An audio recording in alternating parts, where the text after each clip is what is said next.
இது பார்த்தீங்கன்னா இப்போ இந்த தோட்டத்தில் எடுத்தது.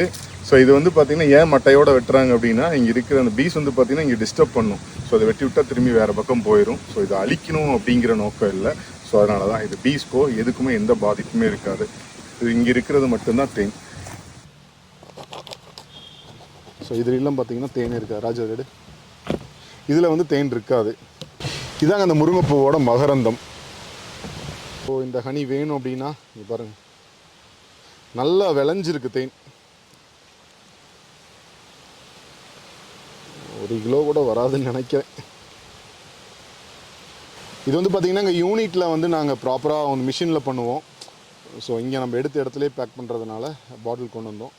சீசனில் கிடச்ச ஃபஸ்ட்டு முருங்கைப்பூ தேன் நல்லா விளைஞ்சிருச்சுங்க. இங்கே பாருங்கள், slight green and golden texture. எக்ஸாக்டாக 1/2 kg இருக்குமா அப்படின்னு தெரில. 1/2 kg கூட வரல. இதுதாங்க சுத்தமான காட்டு முருங்கைப்பூ தேன்.